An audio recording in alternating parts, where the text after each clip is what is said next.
Go for the screens. Go for the gallery. Go for the win. Go to Ocean. Visit theoceanac.com to plan your visit. Philadelphia fans, we're cut from a different cloth. Born into a brotherhood and bonded to our team for life. We believe anything is possible because we've witnessed the impossible. While we may be from different neighborhoods, come Sunday, we are one, and we will be heard. Pondley Hockey, official partner of the Philadelphia Eagles.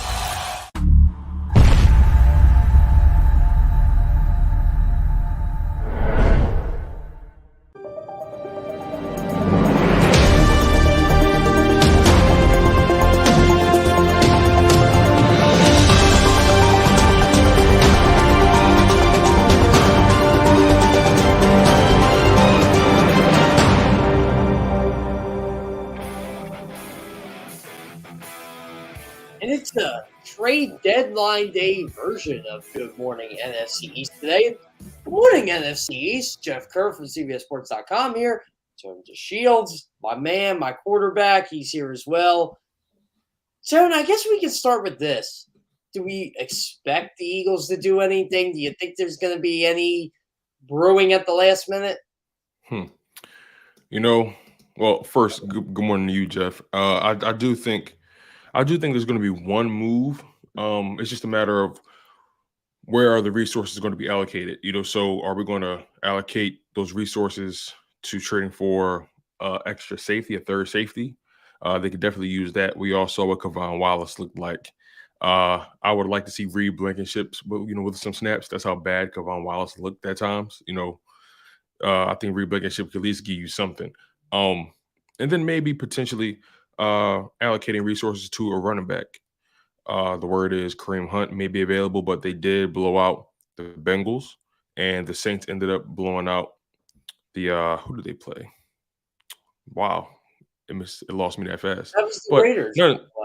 The Raiders, yes, they smashed the Raiders. So both of those teams who were rumored to have running backs on the market, both those teams won. So their record is one game better. So it really all depends who's available. But I'm curious to know, is there anything you've heard around the grapevine? I mean, you are the writer, right? You have your sources, right, Jeff? Well, let me tell you, sources or not, no, Alvin Kamara ain't getting traded. I'm just going to say that right now. That's a bunch of hogwash. That's the wish list, right? Yeah. So let's put it this way. This ain't Madden, Toad. This ain't fantasy football where you could swindle somebody here. Oh, the Saints want their first-round pick from the Eagles back. Of course they do. They split it up.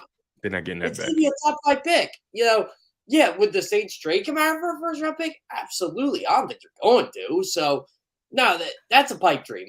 Kareem Hunt, there might be something there. But, again, he did play last night and played a lot, actually. So, again, we'll see. Maybe if the Browns would really be auditioning Kareem Hunt to teams, I don't know. Here's the thing with Kareem Hunt to me. He's not coming back to Cleveland. So you got to look at it as the Browns, what can we get for him? If we can get a third or a fourth, great. But what's the reality of that situation here? I know the Buffalo Bills want a running back.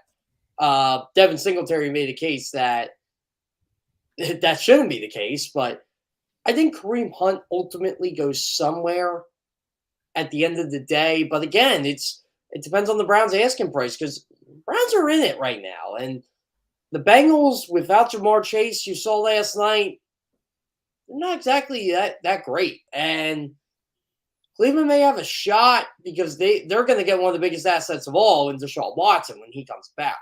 So maybe they keep him, but I think if the price is right, and again, this is with a lot of players, I think Kareem Hunt does go on the move. But overall, I wouldn't expect anything with Alvin Kamara. That's just my honest opinion.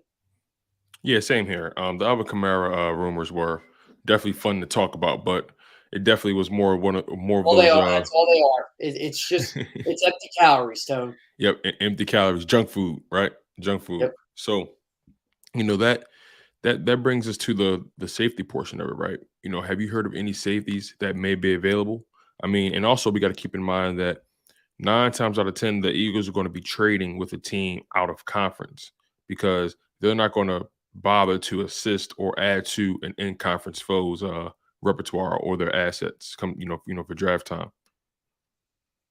I haven't heard anything, quite honestly. That's the thing. Everybody keeps things so close to the vest. And, yeah, I think the Eagles probably need a third safety more than they need a running back. That's just a luxury right now.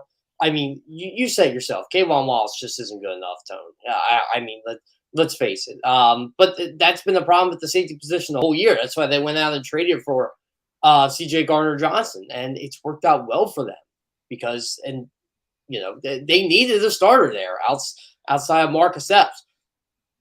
Could they get someone else? Yeah, I would like to see them do it. Do you bring someone familiar in, like Robin Claude?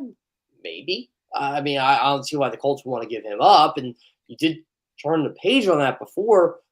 Maybe Anthony Harris, he's on the practice squad right now. Maybe just bring him back, and you don't have to give up anything. But I think he's teams savvy. know He knows the defense. He knows what you're trying to accomplish. So, you'll be able to bring up a veteran guy and not really leverage any assets in the process. Yeah, exactly. So I'm looking at it as I think the Eagles might do something today. But again, these trades are hard to get done. But as we saw, it might be a player you never heard of. Like, I don't think anybody expected Roquan Smith to actually get traded yesterday, and he got traded to the Baltimore Ravens and for a second, 5th round pick. And I really like that trade for Baltimore. They need somebody at the mic. Josh Bynes has been more than serviceable for them since he came back to Baltimore, but he's on the latter stage of his career. He's 33 years old. Their defense has been playing better, but now Bynes going back in the reserve role was great. Now you got Smith, you got Queen. That's an impact move, and we might see an impact move or two today. It's trade deadline day, and I know there are a lot of mediocre teams here. But I got to say this, Tone. Since this is an NFC East show, we got to talk about it. Right. You think the Giants do anything?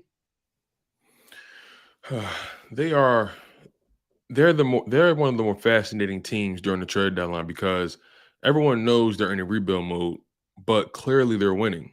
It's kind of similar. It's kind of similar to what the Eagles did last year. Like, obviously they were retooling or rebuilding, but they still managed to win or make the playoffs. So I think it'll be good for this organization's stature or standing in the league to show that they're always thinking about winning. If they continue to keep up their winning ways, don't stop your winning because you're trying to get a better draft pick, or don't make a move at the trade deadline because you want to still keep in mind that we're rebuilding.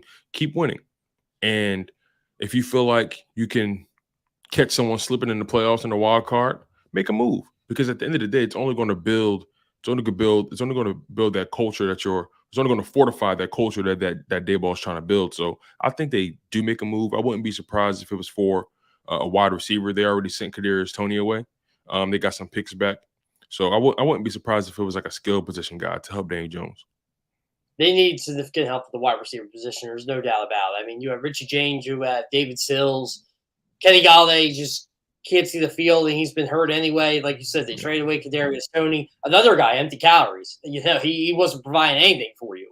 He was literally little junk food. So, Daniel Bellinger's hurt. Yeah, they need help in the passing game bad. And I don't know what they'll actually do to do that. I don't know if they have the salary cap room to actually kind of make a big splash there, but you got to do something. You got to try to improve a little bit. But they are kind of like the Eagles last year. It's like, and honestly, they were in better shape. The Eagles' trade deadline, they were 3-5. Yeah, the Giants are 6-2. I mean, you have a legit chance here. So, I guess you could maybe try to call Odell, but who knows? He's going to be back December. That ain't going to help you in the long run. So you might want to get someone in here now. I just don't know what they can actually get, who's going to be available. I know they're interested in Brandon Cooks. I will say that. But yeah, I've been hearing a lot of Brandon Cooks rumors lately.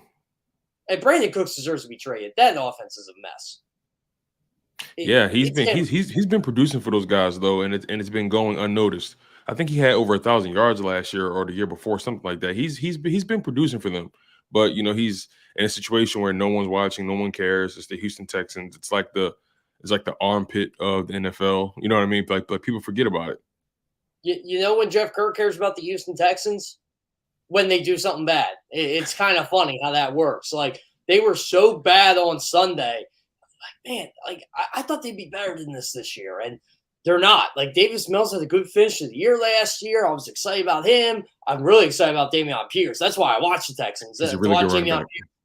Yeah, to watch Derek Stingley, good player. Like, there are players on that team, but they're just not good.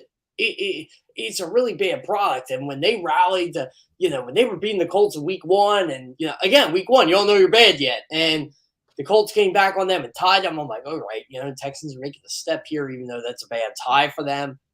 Right. Haven't done anything since. I mean, they got a win, but that's it. They're bad. Let me ask you this.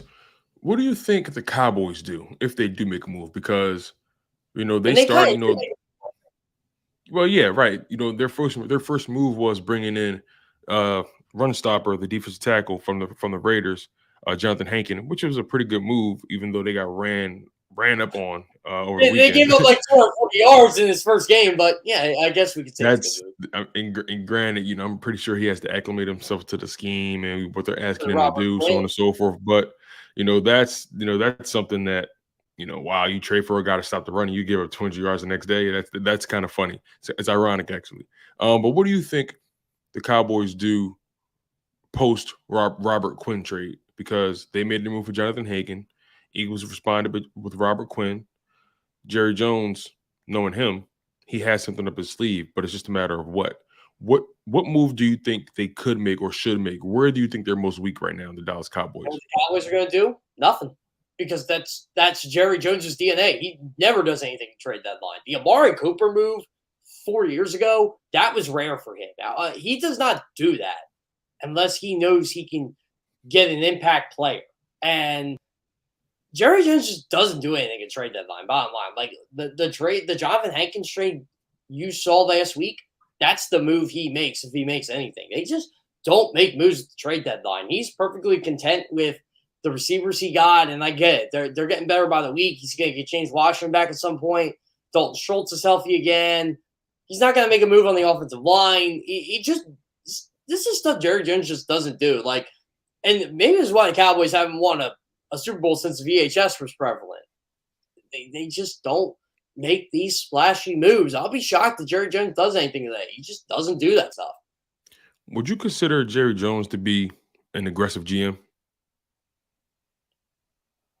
Not recently. Because we know Howie Roseman is aggressive. He goes for it. So, not recently, Jerry Jones hasn't been aggressive. I mean, he's aggressive in paying his own players and keeping his own talent and drafting. Free agency, not recently. You remember the last big name free agent the Cowboys signed? The last big name free agent? Oh wow, think about that. That's a good question, because I almost said Amari, but that was a trade, so that don't count. Yeah, they paid Zeke, but they drafted him. They drafted him. They paid Amari, but they traded for him. Think about this. Wow, that's a really good question. They drafted DeMarcus Ware. I was about to say DeMarcus Ware, but drafted him too. Him. Honestly, the last big free agent they signed is probably Terrell Owens.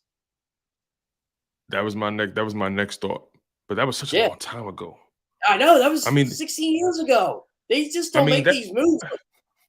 I mean, that shows they do a good job at drafting guys. They do a good job at they do. And you got to give credit where credit is due, despite my disdain for the Dallas Cowboys and their entire fan base. But it is what it is.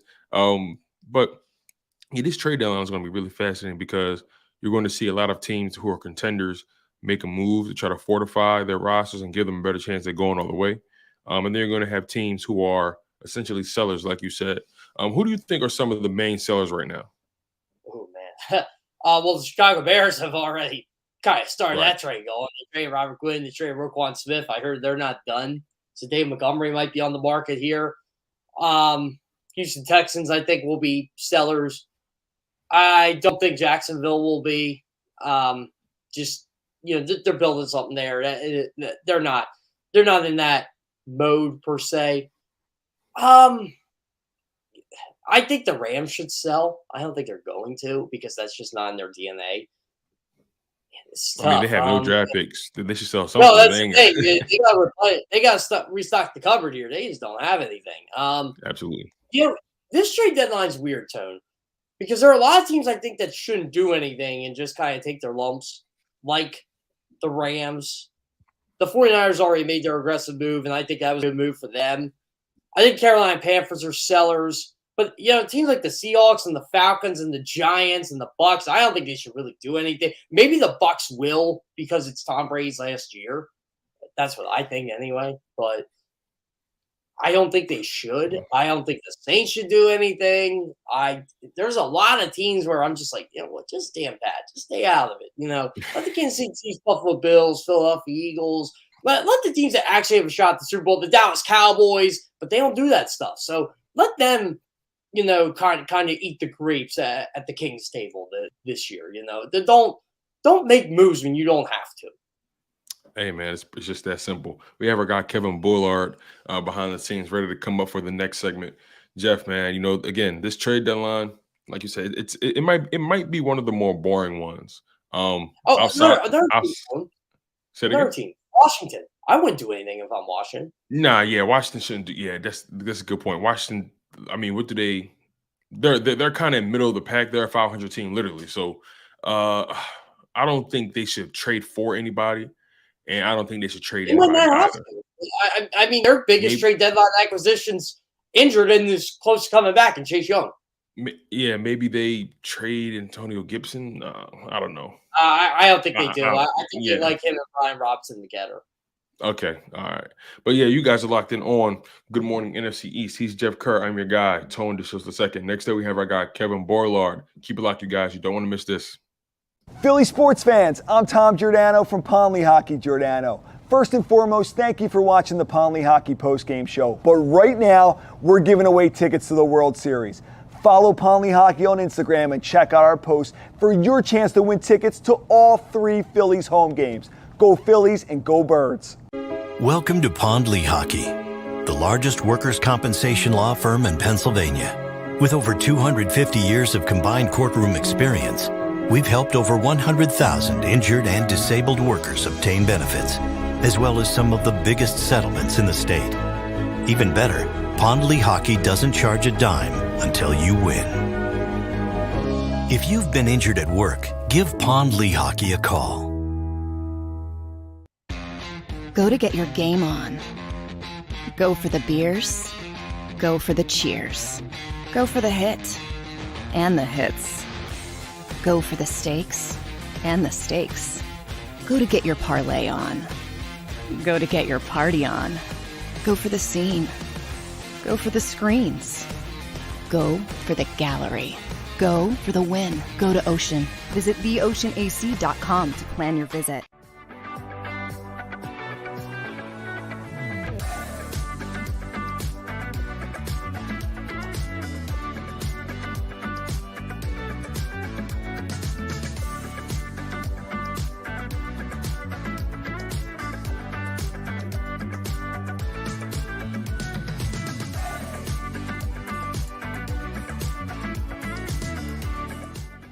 It's a fall car fest, and Jeff D'Ambrosio, Destination Downingtown, says, yes, you can. Jeff says, yes, you can choose from over 1,000 vehicles in stock with no wait. Yes, you can still get low prices, leases, and big discounts. Yes, you can still get low interest financing. And Jeff always says, yes, you can have a real deal buying experience without the hassle. When the other dealers say, no, you can't, Jeff says, yes, you can. Jeff D'Ambrosio, Destination Downingtown. Nobody treats you better. Jeep Adventure Days.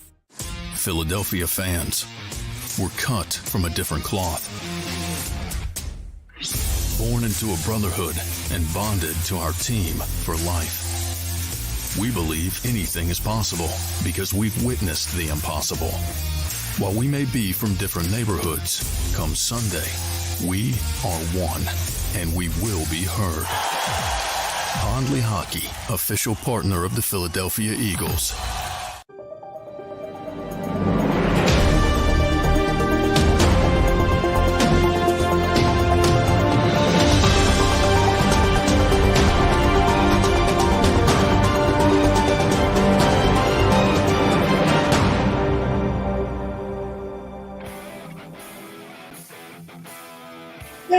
really weird talking to Kevin Boylan on a Tuesday like this, but with the short week and things jumbling around here, it's trade deadline day. So why not have our local Giants historian, our local Giants expert, Kevin Boylan, in the house today? Kevin, how you feeling? The Giants actually lost the football game. I know, and it's actually a little bit of a complicated feeling, Jeff, because a lot of people are wanting to dump on the Giants, wanting to, say, I told you so. This is the team they were all along. Say, this changes everything that they should do at trade deadline. But to me, if you told me, I don't care how it happened, if you told me they'd be 6-2 going into the bye, I would have told you you're crazy. So if I'm a Giants fan, and I am, you should be ecstatic. 6-2. Yeah, I didn't expect them to win Sunday, to be honest. Cross country trip. Seattle's a tough game. I thought for sure. I mean, they were the two most surprising teams of the year to me, Giants and Seattle. Atlanta's up there too, but I'm thinking, you know what? If they win, that's gravy for them. I mean, they still should be okay in the long run. But I do have to ask you, win or lose, did you think the Giants should make a significant trade deadline move? No, I really don't think so. And I'm in the minority for Giants fans there because obviously anyone who's watched a game this year realizes there's a complete dearth of talent at the wide receiver position. And a lot of people want them to go out there and make a splash play, go get somebody. I don't think it has to be at the trade deadline. Don't forget, Odell Beckham Jr. is still out there and he's a free agent. And he's probably not going to sign until December. So why do you have to make your move now? Like people are talking about the name that I keep hearing, Jerry Jeudy. And while, yes, Jerry Jeudy would come in and immediately be the best receiver on the team, that's not really saying much. Basically, if you went out and got Jerry Jeudy, you'd have 9 games left to watch him and make a decision then whether you want to extend the 5th-year option on him next offseason. Other guys like Jacoby Myers, another name that's tossed around, I think is probably ceiling-wise a step down from Jerry Jeudy. He's going to be a free agent after this year. That's basically a rental. I don't think the Giants are that good that they can just take a flyer on one of these rental wide receivers, considering their current their history at wide receiver. I think getting rid of the Kadarius Toney, seeing what you can settle out of the Kenny Golladay situation, those are bigger issues. And I'm still on the train that coming out of this season, all the wins you get are gravy. The biggest, most important thing for the Giants to do, and I think Joe Shane is going to do this, is to have his team in a healthy salary cap position going into 2023. Which is why I know there's a lot of talk about Brandon Cooks going to the Giants. I've heard that too. It just doesn't seem to make sense. Like, I know Brandon Cooks is probably going to be in another team's uniform at the end of the day. At least that's what it seems like. But, man, I just don't see how a team like the Giants would want to outbid desperate teams right now, like the Packers or a team like that, when they don't really have to do that. I definitely think, first of all, Brandon Cooks gets traded again. That poor guy, man. Can he good player. get a landing spot anywhere permanently? I thought he finally found a home in Houston. I think that, a lot of this is going to be the way they act at the trade deadline is going to be a testament to the relationship between Joe Shane and Brian Daboll. I'm sure Brian Daboll wants to load his team up with as much talent while they're winning. But Joe Shane's job is bigger than winning this year. I know that they're doing a good job and that they've exceeded expectation with the talent that he's assembled. And maybe people feel like, Daniel Jones deserves more help around him to make his case as the Giants franchise quarterback. To me, I still don't think, even if you don't go out and get him some, receivers and the season kind of tails off in the end and it's not as hot a start, doesn't finish as hot as it started. I think that, Daniel Jones has still done enough to, in my mind, as long as he stays healthy, to get another chance as the starting quarterback next year, just because I don't think that there's a lot of guys out there in the draft that really spark my interest. So I don't think the rebuild or the retooling and the reloading necessarily has to happen until next offseason. I think anything you get out of this year when you're working with mostly Gettleman's leftovers is gravy. What do we think the Cowboys are going to do? Because I already said I don't think they're doing anything. That's just not in their DNA. I mean, I don't know. What would they need, Jeff? Like, what's their weakness? I guess not the run. they trade for Hankins, but they allowed 240 yards the week they traded. I guess for him. that's true. And there have been games where their defenses look dominant. So it's funny though when they have Dak Prescott in. I feel like they're a completely different team in terms of like their overall complexion. Like I'm not saying that they're better or worse. I just think that they're a more explosive team. They kind of give up more yards on the other side of the ball. They play more like of a shootout style. When Cooper Rush was the quarterback, it was more like a ball control possession style offense. And that's how the games played themselves out. So it just shows like when you have a quarterback like Dak Prescott, who you've invested a lot of money in, you're kind of counting on him to win you games. So you ride and die with a guy like Dak. So do you try to add some more on defense, or do you maybe try to look a little deeper at your game plan? That's the thing too with the Cowboys, right? You said, what do they need? Well, running back, they're good.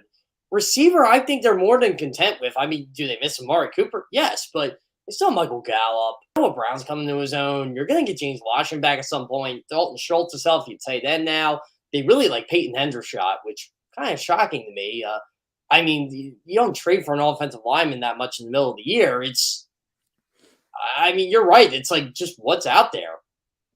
Yeah, to me, if I'm the Cowboys, I like the way that I've looked, since Dak's return. I know it's not been the best competition, the Lions and the Bears, but to me, I say, hey, I like the way we're heading into the trade deadline. I don't really know, how do we score 56 points instead of 49? I don't really think that's their mind frame. I think that there's other teams out there who are a little more on the cusp. It's more obvious for a team like the Giants where, yeah, same record, 6-2, but they have obvious weaknesses that they could add to. Now they've got the other situation that I've already talked about with the salary cap. So I don't know. Are the Eagles making any more moves, or are they done? I keep thinking this personally. They could add a running back. I think they'd like to. I just don't know if they really want to give up a premium pick. I guess if you want to call it a premium pick, a 4th-round pick for Kareem Hunt or a 3rd. I don't know if they want to do that. I don't know if they want to get a bidding war with a team like the Buffalo Bills for a guy like that. I think they need a 3rd safety more than anything, and I don't think you have to give up much for that. So I think there might be something else for Howie Roseman. He's working the phones, but I mean they're an aggressive team, and they usually do things at the deadline. But the Robert Quinn move was a pretty aggressive move in and of itself. So they might be done. I don't know. I think they're making calls. I'll just say that. I think there are areas on that team they need to improve, but it's hard. As you know, it's hard to make trades in this league. Yeah. But let's circle back to what we talked about last week, actually, because you just mentioned the Buffalo Bills and you talked about getting into a bidding war potentially for a running back on the trade market. So tell me then, if the Bills and the Chiefs, first of all, do you still believe that it's Bills and Chiefs and then everyone else? Or are we on the the Eagles joined my team and now you believe that the Eagles are the best team in the league? No, the Eagles are in that conversation. They're in the conversation. So, all right, before we jump into the Bills, why are the 5-2 Kansas City Chiefs better than the 7-0 Philadelphia Eagles? Why are they? Patrick Mahomes. That's it. Until people knock them off their perch, they're not going anywhere. If Patrick Mahomes or Andy Reid gets hurt, Chiefs are done. But I'll tell you what the Chiefs need: defense. They need a pass rusher. Bottom line, they're going to get Trent McDuffie back. I will say this: this is why I think the Eagles have a better shot at the Chiefs than they do Buffalo, because the Eagles can actually stop somebody. I don't know if the Chiefs can, but the Chiefs' offense just keeps rolling and rolling. They're getting better. Well, the Chiefs just traded for Kadarius Toney, so they must have had a lot of confidence in what they had going on offense. So I think the Eagles are better than the 5-2 Kansas City Chiefs. Now back to the Bills, though. You say that the Bills are going to be aggressive going after a running back. Do you think that? You know what? Devin Singletary's making it tough for him to do that, but yeah, but if I'm the 6-1 Buffalo Bills, I've been trouncing everyone lately. I'm on one of the longest winning streaks in the NFL right now. Like, why do I need to go out and get someone unless I'm afraid that there's a team out there that's better than me? The Philadelphia Eagles, maybe. Well, here's why. Because they're desperate for a Super Bowl, and this is their year, Tone. Kevin, this is their year. Tone's listening too. I know. Yeah, I know. Tone, but he agrees with me. I know he agrees with me.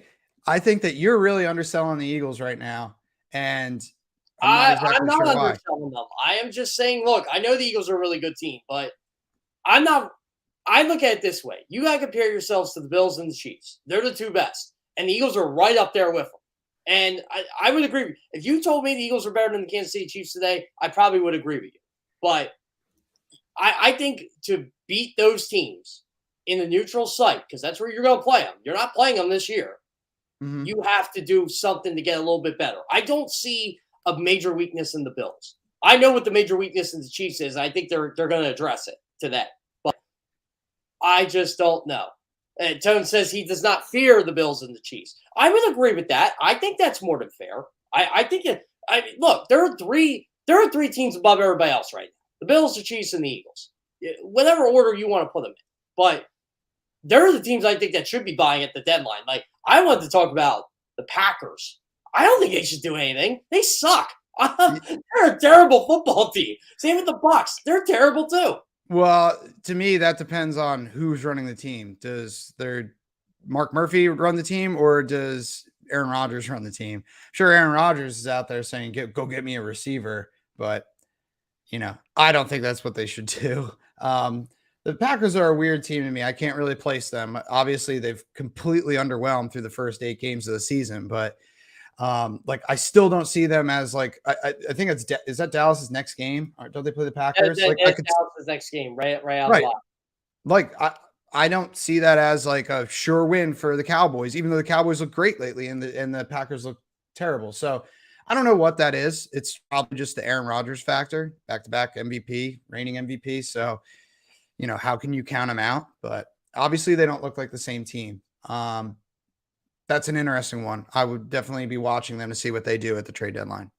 That's a divorce that never should have happened. Aaron Rodgers and Devontae Adams, because Devontae Adams ain't Devontae Adams over there in Vegas, and Aaron Rodgers, I don't know what he was thinking either. I mean, I know this has nothing to do with the NFC East, but I don't know what he saw. I know he played with Derek Carr in college, but I don't know if he thought that they were going to be playing college defenses again in the NFL. But I've never been overly impressed with Derek Carr as an NFL quarterback, and Aaron Rodgers. The grass is not greener on the other side if you're Devontae Adams. So I don't know what he was thinking.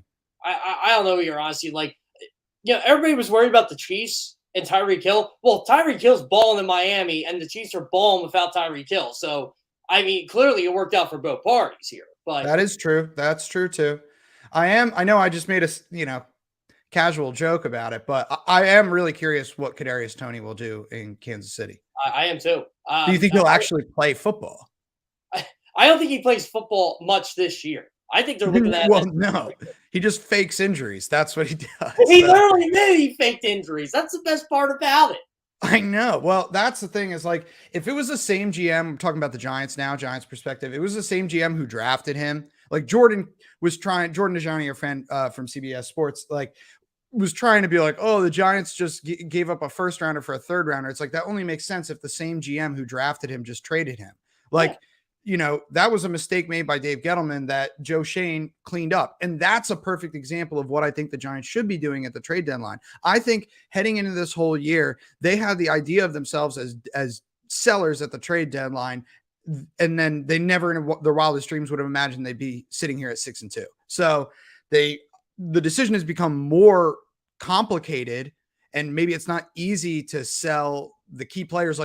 If you were 2-6 as opposed to 6-2, we're talking about it right now. This conversation is, are they trading Saquon Barkley?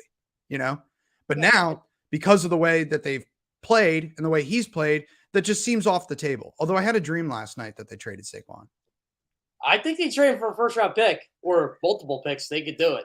I think from a Joe Shane perspective, the GM, I think when he saw what the 49ers gave up for Christian McCaffrey, he goes, dang, I wish that was me. I wish that we got that for Saquon Barkley.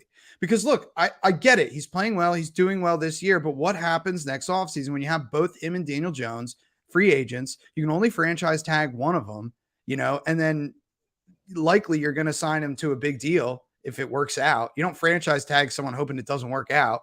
So I don't know. And you got a running back with an injury history. The fans love him. So they're going to be mad at you no matter what if he's not in a Giants jersey next year. So do you just trade him and get picks for him now? Or do you dump him next offseason and get nothing except for maybe a compensatory pick the following offseason? what's crazy is too, you can find another Saquon Barkley in the draft. It's running back, right? Trade him to a team. I'll tell you what, someone will give up a king's ransom for Saquon Barkley. Also, I'll mention one thing about Saquon Barkley. It has nothing to do with trade, but did you saw the Giants Seahawks game? Yes. And then you watched the Browns game last night, right? Oh yeah. Yeah. The Giants would have had a better chance to beat the Seahawks, and I'm not blaming this on Saquon, certainly not blaming it, especially with Richie James fumbling 2 punts. Yeah. But he needed to run like Nick Chubb. Yep. Nick Chubb is a no-nonsense, straight-ahead runner, power runner. That's been my issue with Saquon. He tries to do too much, and he doesn't have to do this. But I think there's a lot of teams where it's fine if he wants to run like that. If you're playing against a team that's not going to be smart and stout against the run, like when they played the Bears, he could do whatever he wanted. Daniel Jones could do whatever he wanted because they could not figure out the bootleg. They could not follow the ball. But Seattle was so disciplined. They knew exactly how to play the Giants offense and shut them down. That game actually didn't unfold, even though they lost by 2 touchdowns. It didn't unfold that differently than the rest of their games before that. You know, it just Saquon never broke the big run and Seattle never fell for the bootleg or the play fake. Don't you feel like Jacksonville, in a way, kind of, not that they had the personnel and the talent to do it, but don't you feel like Jacksonville kind of opened up a game plan to kind of stop that? Because they did do it for a little bit, and then the Giants just kind of wore them down as the game went on. Yeah, I do think that that Jacksonville game was weird because it was one of the only ones where they were winning at halftime and winning at the end of the game, and it felt like they kind of stole that game. So yes, it did kind of feel like that. And I've always kind of felt like that with teams that have these, heavy running attacks with multiple heads, in Giants case, Daniel Jones, Saquon Barkley. A lot of it is just playing disciplined defense. And you need one team to kind of put it on film. And then once that team puts it on film, everyone kind of knows unless you reinvent yourself. And if you're a team like the Giants, it's hard to reinvent yourself because who are you going to reinvent yourself around?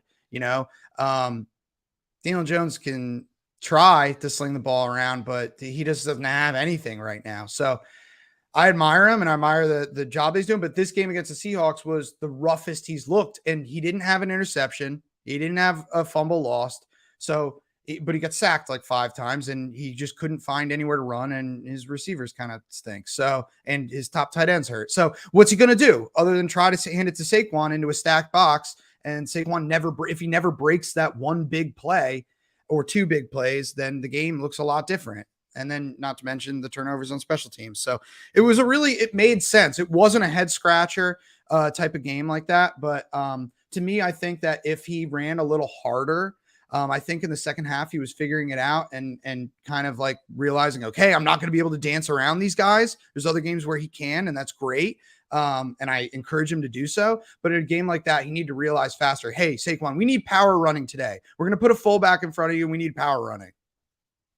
See, this is the thing too, right? And this is another team that I don't think they should do anything. Washington. I don't know how I rewatched that game yesterday. I still don't know how they won. I throw a pass up to Terry McLaurin. I'm like, oh man, that's picked. Gilmore's got that. No, McLaurin just go. He basically had the A.J. Brown mentality. Ball's coming my way. It's mine and nobody else's. And right. So I'm glad you brought up Washington because a lot of times I'm sitting here saying, who cares about Washington? But now I barely care about them. They're 4-4. Well, that's what I'm saying. In the 4-4, they'd be tied for first place if they were in the NFC South. I think that you got to stick with Taylor Heineke now, right? Taylor Heineke's the guy. But do you make a move at the deadline? I don't think you should do anything. I mean, no. And also I was about to say, who's the last team to make a big splashy play at the trade deadline and it pays off for them? But I guess the Rams last year. There are 2 examples: the Rams and the Cowboys with Amari Cooper recently, and you could say the Eagles with Jay Ajayi in 2017 too. Yeah, that's what I'm saying. I feel like the trade deadline is a little overblown. I do think it helps you. A lot of teams, you acquire a player who you maybe could build around in the future. But a lot of times you end up at the trade deadline with a guy who's a rental, as I mentioned earlier, and then they hit free agency and, I don't know. I think it's a little overblown in terms of the trade deadline. There's a contenders before the trade deadline. There's a new set of contenders after the trade deadline. I really don't, you see more pretenders maybe not pretenders, but like you see the teams that are like, okay, we can now 100% count out the, Packers if they were to trade away a major piece or something, like a team that's kind of like, what are they? They've been really underwhelming. Which direction are they going to go? Are they going to be buyers or sellers at the trade deadline? But that has more to do with how your mentality is from the GM perspective and less to do with like, oh, we finally, got that piece that we were needing. I feel like it's so rare that a team ends up with that missing piece. And even in the case of the Rams, like they got Odell, but it was right after that Robert Woods was hurt, right? Wasn't it? Yeah, Robert Woods got hurt, and I'm like, okay, what are they going to do here? They're going to trust Van Jefferson, and Odell just kind of fell into their lap, really. Right. So it was like, I'm not, Odell is definitely better than Robert Woods, but I'm saying it was kind of like, okay, they lost a guy, so we pick up a guy. It wasn't like, oh, we just added another weapon, which they did, but they lost one too. Yeah. See, this is the thing with me, with the whole trade deadline. This is the type of year where I start to get annoyed by social media because when I post stats, it's only 8 weeks in the season. Well, yeah, we're halfway done. Like, this is pretty much what your team is shaping up to be right now. That's the number one thing. Number two, people get so you talk playoffs now. We're only 8 weeks in. It's November now. We're past the deadline. It's right. This is time. It's I don't care about the Houston Texans right now. They're irrelevant. But the Washington Commanders, they're 4-4. They're right in the mix. They have a better record than the Packers and the Bucs right now. I know. And that's an interesting thing too about Twitter. And I know that you do this very well, but you tweet stats that are pretty interesting. And you can tell, like, you can just tweet a stat and then you can tell you're not saying anything other than the stat. Exactly. But like people will jump on you in the replies and say stuff that like they'll insinuate what you meant by sharing that stat. Yeah, you're trying to a degree. I'm like, I'm not speaking anything. I'm just pointing out there. Like, I heard all offseason Tua couldn't throw the deep ball, and I laughed at people. Well, guess what I put out yesterday? Tua's stats at 10+ air yard. Oh, by the way, he's the only quarterback to have over a 60% completion rate. You know who Tua is? Jalen Hurts. It's kind of funny how the narrative, it's a narrative. It literally, that's all it is. I agree. And I think that narrative is shifting on Jalen Hurts after the game he had this week. You can't say anymore like, oh, the Bills have Josh Allen or the Chiefs have Patrick Mahomes. Like, right there. I get it. He's right there. It may not look the same, but dude, you got to put Jalen Hurts in that category now. 4 touchdowns, no interceptions, dude. Yeah. Plus what he does running the ball. It's funny. It's funny. Last week I would have said, and I did say it. Well, the Chiefs have Patrick Mahomes, the Bills have Josh Allen. Jalen Hurts is really good, but he's not them. Well, this you can say it. He's there. He's right there with those guys. Jalen Hurts to me is probably my pick for MVP right now. That's how crazy. I don't know how you could pick anyone other than him, given his individual success and the team success, which is I do think should factor into it. If you want to go by the best player on the best team in football is Jalen Hurts. Yes, that's true. And I'll say this though. There still is one scenario, one situation that I have not seen Jalen Hurts in this year, and that's, okay, what happens when the Eagles are down? Yep. They need him to, other than I guess you could say the first half all year. They haven't. You could say maybe the first half of the Jaguars game. But like when will there be a game? Will there be a game in the regular season in the second half where the Eagles are trailing and they need Jalen Hurts to bail them out with his arm? Like, I think that's always been the kind of ace in the hole for the Jalen Hurts detractors is that, we all know he can't do that. So Patrick Mahomes and Josh Allen are better. And it's like, well, no, there's something to be said about a quarterback who doesn't trail in the first place. Like, don't get me wrong.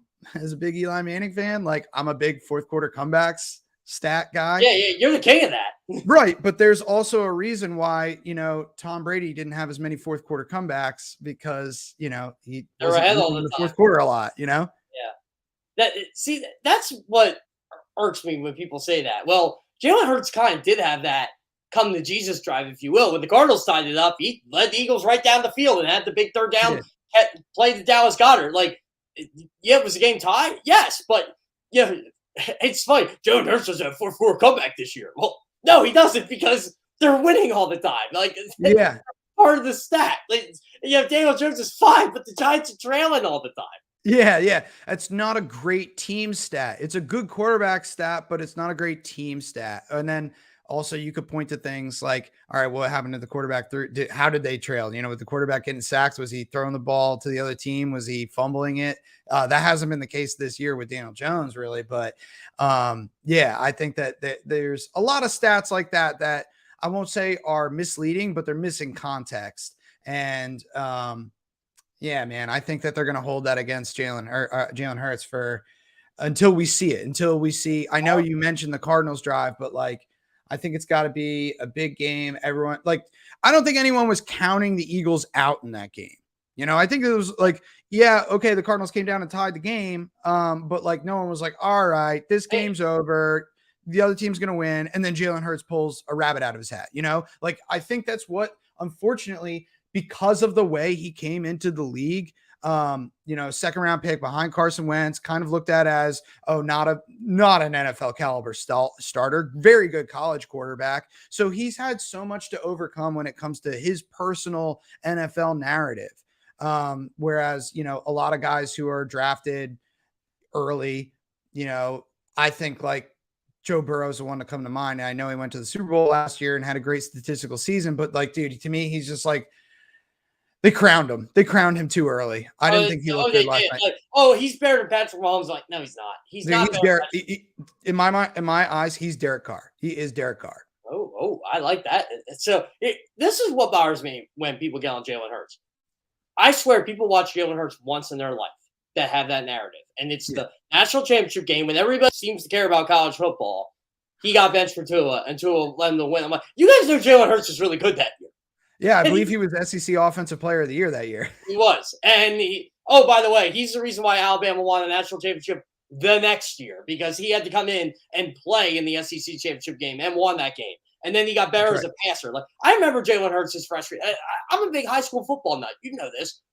Jalen Hurts, to me, I was like, man, if Jalen Hurts can just throw the football consistently, he's going to be so good. I loved him his freshman year at Bama. And that just wasn't part of his game yet, but you knew the mentality. You kept hearing the stories like, this guy's a gym rat. Steven Nelson just said this last night for the Houston Texans. He used to be on the Eagles. That guy's in the gym all the time. He's always working. He said, you can see why the Eagles are good because of him. It's that culture he brings. Like, you want to be like him. And interesting juxtaposition. This is flipping back a week, but it might not have come out until after we talked, but there were two clips that came out last week after wins. There was the Giants after the win over the Jaguars. Did you see them trying to get Daniel Jones to give a speech? Yes. He was like, back to work, guys. And like, you know, that's not who he is, which is fine. There's other ways you can lead, but then compare that to the same week, the Jalen Hurts speech that he gave in the locker room. You know what I'm talking about? Oh, yeah. I always listen to that. Like, usually you got to hear Jalen Hurts live at the press conference. I'll tell you what, that guy is never satisfied with anything. Right. And that's what I think, like, that's a pure leader. That doesn't matter, like, where he is on the depth chart. It does not matter, you know, the situation or what the narrative is around him. You can tell that guy puts in 110% work. He's all business, you know, all the time. He's got nothing to hide. He's not self-conscious about anything, you know, and he sees himself as a true natural born leader, which is what always was my selling point for Jalen Hurts. I don't care. I know that it matters in this league, in such a pass happy league. Like, you got to be able to throw the ball. That's, you know, step number one to play quarterback in the NFL. But I've always thought that if you don't have everything in one category, there's ways to make up for it in other categories. And Jalen Hurts, for me, it's his leadership and, you know, just his determination and his mentality, man. He's like a different breed. And I think that, I don't know how you quantitatively make that case for MVP, but I don't think that the Eagles are 7-0 without him. I agree. That's the thing. Like, he beats you with his legs. He was doing that earlier in the year, getting a lot of rushing touchdowns. Then I heard, he also throw the football. I'm like, last time I checked, 6 is 6. It don't matter how you get it. Oh, so what does he do this week? Well, let's be the first quarterback since 1969 in the Eagles franchise history to throw 4 touchdown passes to 25 plus yards. Yeah, so let's get rid of that narrative. And the guy's still saying he left food on the table. Like, he is. I tell people this. Like, you've seen the Rocky movies, right? Yeah. Well, you know how Apollo Creed is really good, but he always has to tell you how good he is. Yes. Like, remember when he knocked it down? He's like, "Yo, I told you. Jalen Hurts, he's not that guy. He's not going to tell you. He's just going to show you. I agree. And also, I think, all this, doubt in the passing game, some of it's kind of disrespectful to the receiving core that the Eagles have too, we're talking about AJ Brown, Devonta Smith, dude, I could throw 4 25-yard touchdown passes to AJ Brown if he's just going to Randy Moss everyone, just throw it up in the air, dude. But yeah, man, that's got to feel good to have a couple players like that on the outside. If you're Jalen Hurts or the Eagles, those are just insane luxuries. And I've always thought AJ Brown was a really, really good player, but this year it's kind of always come in spurts with the Titans where I'd be like, oh wow, look at that AJ Brown game. This year, with the Eagles, just feels like, dude, he's there week in, week out, making plays. And then this week it was just wow. And you have a quarterback who's throwing them these passes on the money. Like, the first touchdown pass is right where I sit in the press box. And I'm glad Brown admitted this, because I initially think it was going to him.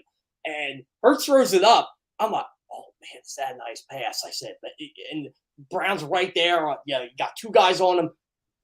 He made sure Minka Fitzpatrick didn't even sniff that ball. I'm like, how do you stop that? Like, this is Josh Allen, Stephon Diggs. This is Patrick Mahomes, Tyreek Hill. That's what I'm saying, too. That does make it hard when I'm talking about flipping it back to the Giants. But when we're talking about, Daniel Jones, we got to make a decision on him after this year. And how do you know what you have at quarterback if you don't give him the Stephon Diggs to the Josh Allen, the AJ Brown to Jalen Hurts? You don't know what you entirely have. You're basing him off of Darius Slayton being his number 1 receiver after him not even playing to start the season. You know what I mean? It's kind of hard to judge. I always tell people, you're a real football fan if you can name the top 4 wide receivers on the Giants. I can't even do it, I don't think. But this is what got me mad last year, because the Jalen Hurts detractors were getting on him for that playoff loss in Tampa Bay. I'm like, dude, you guys know Quez Watkins. He's a nice player. He's not a number 2. You guys realize this, right? No. I'm like, you know how many receiving yards Quez Watkins has this year? 80. Think about that. They don't need him to do anything. Yeah. But he's made a handful of plays. Maybe not a lot. Yeah, that's what I'm saying. It's nice to have someone like that who's, there, and maybe you need him when you need him, as opposed to, okay, Darius Slayton, get out there, and now you have to drag the team down the field. For me every week. It's hard. I don't think people realize that. The Bills are so embarrassingly good at wide receiver. Isaiah McKenzie is just open. Yeah, that's true. The Bills, I will say, I'll give it to you there. I know I'm giving you a hard time making you trying to make you say the Eagles are the best team in the NFL, which they are, but I'll give it to you. The Bills have looked really good, and it's hard to make that case over them. Hey, I'm a diehard Phillies fan. I'm having trouble. I'm just enjoying the ride right now. Everybody goes, well, why can't they beat the Astros? I said, well, I can give you 50 reasons why they can't, but I can also give you 50 reasons why they can. I can do that with the Eagles too. I know you can. See, here's the thing. And again, this is not the Eagles' fault, but the defense is really good. They have not faced Josh Allen. That's not their fault, though. They're not going to face him. It's you face who's on the calendar. Kenny Pickett was on the calendar this week. They're going to dominate him. Davis Mills, he was on the calendar this week. They're going to dominate him. Taylor Heineke, the next good quarterback they face is Aaron Rodgers, and the Packers aren't good. So it's not their fault. I'm not. That's the thing. I can't get into this until it actually happens, because I thought for sure the Chiefs and the Bills, one of those two, would represent the AFC in the Super Bowl last year, and Joe Burrow ended up being the guy. So right, exactly. So I don't know. I think that the NFC is pretty wide open, and the Eagles are the team that looks. Eagles are by far the best team in that conference. It's close. I mean, wide open in terms of the teams that were kind of dominating the last few years, the Bucks, the Rams, the Packers. They're not is wide open for the Eagles to take, or another team. Probably the Eagles. See, that's the thing. I can't worry about who they're going to face in the Super Bowl. Here's the thing. This is what I try to tell fans. When you're good, This is who you compare yourself to. You compare yourself to the Chiefs. You compare yourself to the Bills. That's a good thing. I look, like, they're like, why do we care about the Chiefs? Why do we care about the Bills? I'm like, because they're good. That's who you compare yourself to. We're not comparing the Eagles to the Cowboys because they're better. I was a little nervous when that graphic went out last week. I was a little scared that people were going to be like, what are the Eagles playing the Bills and the Chiefs? What are we talking about here? And it's like, we're talking about a hypothetical Super Bowl matchup between either one of them. Yeah, I know who I thought that. Oh, hey, you know what? Last week, I'm talking about, look, the Giants are 6-1 and they're the 5 seed in their conference because the Eagles are really good. Right. So it's crazy, Kevin. Once again, man, I appreciate you coming on. I'll have to get you on your regular spot next Wednesday. I'm sure we got the comments booming here on how good the Eagles are and what they could possibly do at the trade. It's amazing how we went from trade deadline to how good the Eagles actually are. Well, let's be honest, Jeff. Like, the trade deadline is smoke. It's we've known for years working the NFL. Yeah, it's much to do about that. This is a busier one. This is one of the busier ones. So I won't slam it. But you know what I think the busiest year was for us when we were back in our 24/7 days? The year the Eagles traded for a Giant. Yeah, I do remember. That was an exciting one. There were a couple moves that went, and you're like, oh, well, Jeff, you got that? I'm like, all right, I'm already on it. That was, and the year the Cowboys traded for Cooper too. It was pretty. Yeah, but it's usually just one move. It's one move or two moves. Yeah, you're right. And the one move may have happened, Christian McCaffrey, and that happened. Right. So I don't know if you'll get a bigger one than that. Yeah, and I'll tell you what, good for the 49ers. Hey, you know what? We just mentioned the 49ers in this NFC conversation. Yeah, I was actually just thinking, like, they have the same record as Washington, but they feel so much better than Washington. Yeah, and it only took Kyle Shanahan a full week of practice with Christian McCaffrey to get him 3 touchdowns. Yeah, and I feel like they did that on purpose. Yeah, I think they did too. It's all right, Kevin. I'll talk to you next week, my man. See ya. Oh, I'll tell you what, guys. This is a fun show. This is why I love doing this. I love talking football, and I mean, what do we got right now? Like, if you're an Eagles fan, they are like they're one of the 3 best teams in the NFL, if not the best. I mean, you got to think about that. It's so good they are right now, and yeah, do I think they need to improve the deadline? Sure, but I'm hungry. I'm like Jalen Hurts. I want to, no stone unturned, right? You don't want. I think Eagles fans, a lot of you guys are probably like me. You remember 2002. You knew what the weakness was on that team, linebacker, and it bit you. It just bit you in the you-know-what at the worst possible time, the NFC Championship game, because Barry Gardner and Levine Kirkland were good enough to get the job done. And, I don't want to see the third safety be the reason why the Eagles don't go to the Super Bowl this year. So, yeah, that's how I'm looking at things. But, again, should be an interesting deadline. I don't expect much to happen, we're going to be honest. But we do got Birds 365 with Joe McDonald and John McMullen coming up next. The Football Playbook is also back today with Rick Saratella. Make sure to tune in to him. The Sports Take guys at 12 and the National Football Show at 3. So, again, once again, my name is Jeff Kerr from CBS Sports. You can read my column today. I wrote an interesting article on Robert Quinn that I think you guys would like, but also I have the one thing we learned from each team in week 8 coming up today, and I think you guys will like what I said about the Eagles. So have a good day, guys. God bless. Go to get your game on. Go for the beers. Go for the cheers. Go for the hit and the hits. Go for the stakes and the stakes. Go to get your parlay on. Go to get your party on. Go for the scene. Go for the screens. Go for the gallery. Go for the win. Go to Ocean. Visit theoceanac.com to plan your visit. Philadelphia fans, we're cut from a different cloth. Born into a brotherhood and bonded to our team for life. We believe anything is possible because we've witnessed the impossible. While we may be from different neighborhoods, come Sunday, we are one, and we will be heard. Pond Hockey, official partner of the Philadelphia Eagles.